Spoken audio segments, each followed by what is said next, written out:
विधानसभा में जब बजट पेश हुआ तो उस दिन इंजीनियरिंग छात्र छात्राओं में एक खुशी की लहर थी, क्योंकि 128 इंजीनियर के पदों की भर्ती राज्य सरकार करने वाली है।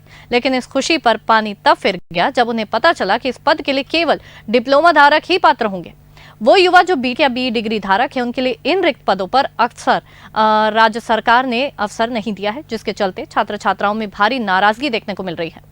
बीटेक करने वाले छात्र छात्राओं का कहना है कि राज्य सरकार को सोचना चाहिए कि विगत कई सालों से इंजीनियर्स की भर्ती राज्य सरकार ने सिविल सर्विस से की है, जिसमें डिप्लोमा बीटेक की योग्यता को ध्यान में रखते हुए पदों की नियुक्ति करती है। लेकिन पहली बार ऐसा हो रहा है कि इंजीनियरिंग छात्र छात्राओं के लिए जो भर्ती निकाली गई है वो 128 पदों में केवल डिप्लोमा धारकों के लिए शैक्षणिक योग्यता का उल्लेख किया गया है। ऐसे में हम कहाँ जाएंगे? हमारी पढ़ाई धरी की धरी रह जाएगी। और हमारे माता पिता गरीब हैं, लोन लेकर हम पढ़ाई कर रहे हैं, हमें घंटों पढ़ना पड़ता है, लेकिन इस प्रकार की बातें होती हैं तो हमें हताशा महसूस होती है। इंजीनियर में मैकेनिकल, सिविल, अन्य सब्जेक्ट्स के लोग भी हैं जो अपनी पढ़ाई के दम पर सरकार द्वारा निकाले गए इंजीनियर पद पर नियुक्ति चाहते हैं।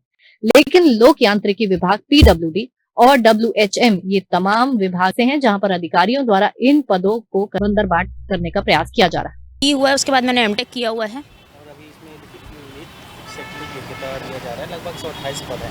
कितना नुकसान होगा आपको पढ़ाई करने? सर, हमारी 6-7 साल से तैयारी चल रही है। शुरू से जब 2018 में हमारा ग्रेजुएशन हुआ है तब से भी करके सब इंजीनियर के लिए भी तैयारी कर रहे हैं, क्योंकि असिस्टेंट इंजीनियर जो हम लोग के लिए बोलते हैं कि बी वालों के लिए होता है, वो पोस्ट बहुत कम आती है। जब से मैं ग्रेजुएट हुई हूँ 100 से ज़्यादा मैंने नहीं देखी है पोस्ट असिस्टेंट इंजीनियर की। अब ये हो गया है कि जो बड़े बड़े डिपार्टमेंट है वहाँ पे जो असिस्टेंट इंजीनियर के पद हैं उनमें 60 इन डिग्री धारक इंजीनियर में कुछ महिलाएं भी, जिनका कहना है कि हो सकता है अपने निजी स्वार्थ के कारण विभागीय अधिकारी डिप्लोमा धारकों को रिक्त पद में भरने का अवसर प्रदान करना चाहते हैं। हम मुख्यमंत्री से लेकर विधानसभा अध्यक्ष तक जाने का प्रयास करें, लेकिन क्या फायदा होगा जब अगले माह एग्जाम हो और 1 महीने पहले हम बड़े नेताओं के बंगलों में घूमते नजर आए। हमारी केवल ये मांग है कि जो प्रक्रिया पहले से चली आ रही है उसे कायम रखें और उसके तहत बीटेक शैक्षणिक योग्यता के तहत रिक्त पदों पर भर्ती की जाए। छत्तीसगढ़ में एक PHE विभाग में सर 15 जनवरी को एक शॉर्ट नोटिस जारी हुआ है और उसमें जूनियर इंजीनियर के पद के लिए भर्ती निकाले गए हैं।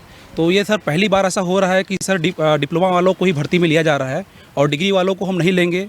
ये ऑफिशियल विभाग के जो प्रमुख पदाधिकारी है वो बोल चुके हैं। ये तो ये ऐसा 24 साल में पहली बार हो रहा है। सन 2000 से लेकर 2024 तक करीब 20 बार भर्ती हो चुका है विभिन्न विभागों में, CSEB में, WRD में, PWD में संयुक्त भर्ती भी हुआ है। सभी भर्तियों में डिग्री डिप्लोमा दोनों को पात्रता दिया गया है। एग्जाम में बैठे प्रदेश में ऐसे डिग्री धारक बेरोजगार इंजीनियर्स की संख्या 25,000 से अधिक है।